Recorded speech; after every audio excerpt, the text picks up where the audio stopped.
I never imagined one look could make me question my marriage, my home, and my trust in the people I allowed into my life. But that's exactly what happened. It started small, as most things do, just a glance, a quiet moment that could have meant nothing. But deep down, I knew it meant something. Her name was Ashley. She came into our lives after I posted a listing for part-time help around the house. With 2 kids, a job of my own, and a husband who was always busy, I figured it was time. She was polite, punctual, respectful. She had references. At first I was grateful. She worked hard, didn't complain, and seemed easy to have around. But then, things began to shift. She was in her early 20s, blonde, soft-spoken, kind of pretty in that effortless, unbothered way. My husband Ethan is a good man, a little oblivious at times. He's warm and friendly, he smiles easily, talks to everyone the same way. But I started to notice how Ashley looked at him. Not once, not twice. Enough times that it became hard to ignore. At first I told myself I was imagining it. Maybe I was tired. Maybe I was being territorial. But it didn't stop. I'd walk into the living room and catch her glancing at him from the kitchen. Her eyes lingered a second too long. Or maybe he'd crack a dumb joke and she'd laugh, just a little too hard. It didn't help that Ethan didn't seem to notice. Or worse, didn't think it mattered. One afternoon, I was folding laundry in the hallway when I heard Ashley talking to him in the kitchen. I couldn't hear everything, but her tone was soft, almost flirty. When I walked in, she looked startled, like a deer caught in headlights. Ethan just looked confused, like he'd missed something important. That night in bed, I brought it up. "Ethan, have you noticed the way Ashley looks at you?" He raised an eyebrow, blinking like I'd asked him something bizarre. "What are you talking about?" "She's a little too comfortable around you. I don't like it." He chuckled. "She's just friendly, babe. You're reading into it." "I'm not. She's crossing lines." He rolled over and sighed. "You're being paranoid." That stung. Paranoid? After everything I've done for this home, for him, for us? I wasn't paranoid. I was perceptive. There's a difference. Days went by. I kept watching, waiting, hoping I was wrong, but the signs only became clearer. Ashley started dressing differently. Nothing dramatic, just tighter jeans, little makeup, perfume that lingered in the hallway after she passed. One afternoon, I caught her touching her hair while talking to Ethan. Twisting it in that way girls do when they're nervous, or when they want attention. I felt something sharp twist in my chest. She was acting like she belonged here. One morning, I was in the bedroom folding Ethan's clean shirts. He came in, kissed me on the cheek, and left to grab his phone from the kitchen. I followed a few moments later, and there they were. Ashley was standing too close to him. He was leaning on the counter, smiling politely. But her posture, shoulders tilted, eyes soft, it was a pose. A flirt. As soon as I walked in, she straightened up. He looked past me like nothing had happened. But I saw enough. That was it. After he left for work, I called her into the living room. "Ashley," I said firmly, "I think we need to talk." She nodded, looking uncertain. "I don't think this is working out anymore. I think it's time you moved on." Her eyes widened. "Wait, what? Did I do something wrong?" I didn't blink. "You know exactly what you're doing. I see the way you look at my husband. I don't need to explain myself." I didn't mean anything by it. "I'm not asking for an apology. I'm asking you to leave." She stood frozen for a second. Her cheeks turned pink. She didn't argue. She didn't cry. She simply gathered her things, walked to the door, and said, "Okay, I understand." And just like that, she was gone. I thought I would feel a sense of relief, and I did, for a moment. Until Ethan came home. He walked in, set down his keys, and looked around. "Where's Ashley?" I didn't flinch. "She's gone. I let her go." He looked up slowly. "You what?" "I fired her." "Why?" "Because I didn't like the way she was around you." He stared at me like I had just spoken a foreign language. "You're kidding, right? You fired her because you were jealous?" "She was crossing boundaries." He threw up his hands. "This is insane. You're acting irrational. I'm protecting my home, my marriage. There was nothing going on. Maybe not from your side, but she wanted something, and I'm not going to sit around and watch her try." He looked at me, breathing hard, his face full of disbelief. "I can't believe you don't trust me." "I do, but I don't trust her. That's the difference." He didn't say anything else. He grabbed a beer from the fridge, sat on the couch and turned on the TV, silent, fuming. The house was quiet, but it didn't feel peaceful anymore. It felt like a war zone after the first battle.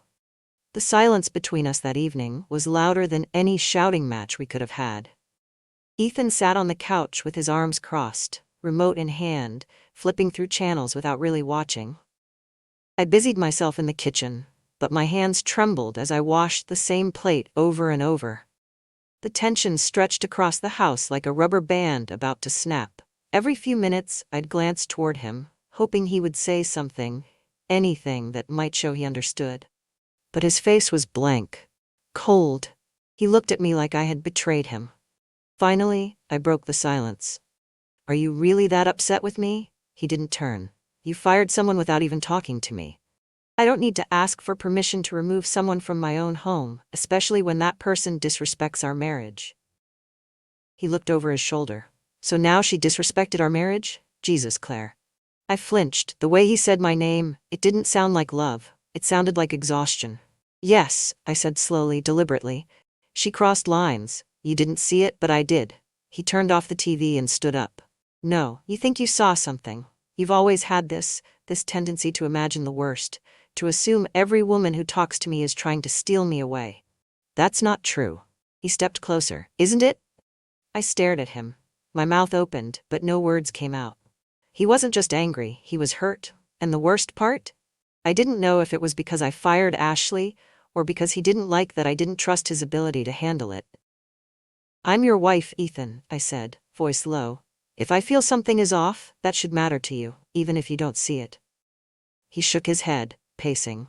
"You want me to choose between trusting you or seeing reality? She was a helper. That's it. If you felt threatened by her, that's something you need to deal with, not punish her for." I wasn't punishing her. I was protecting us. He laughed bitterly. "By firing someone without cause?" I felt something break inside me. "So you'd rather I let it go? Wait until one day you're too friendly back and suddenly it's more than just glances? Is that what I'm supposed to do? Sit pretty and ignore the warning signs?" His jaw clenched. "You seriously think I'd cheat on you?" "I don't want to think that, but I've seen how this story plays out. It starts small, a smile here, a touch there, then what?" He sat down again, rubbing his temples. "You don't trust me." I felt tears rise, my voice cracking. "I do. I just don't trust the world around you. I've seen what women like her can do. She didn't respect me, that much was clear." He didn't reply. We sat there, two people who once built a life together, now separated by the space of a single person, no longer even in the house. Later that night, I couldn't sleep. Ethan stayed in the guest room. He said he needed space. I lay in our bed, staring at the ceiling, the silence pressing on me like a weight. My mind replayed everything, the looks, the lipstick, the little moments when I felt like a stranger in my own home. But more than anything, I replayed his words. "You don't trust me." It echoed through my head like a cruel mantra. Was he right? Had I let my fear of being betrayed turn into paranoia? Or was I simply being the only one paying attention? I thought about Ashley, how quickly she left, how little she protested, almost as if she knew she'd crossed a line, or maybe she didn't care. And yet, the real ache wasn't about her, it was about him. About Ethan's reaction, his disappointment, his frustration, his distance. I wanted to feel vindicated. Instead, I felt alone. The next morning, the house felt unfamiliar. It wasn't the absence of Ashley that shifted the air, it was the wall that had grown between Ethan and me. A wall that hadn't existed before, or maybe it had. And we'd just been too busy, too distracted, too trusting in the rhythm of our routine to see it forming. I stood by the kitchen window, holding my coffee, watching the morning light stretch across the backyard. The silence still hung around us, heavy and cold. Ethan walked in, hair still damp from the shower, the telt dressed for work.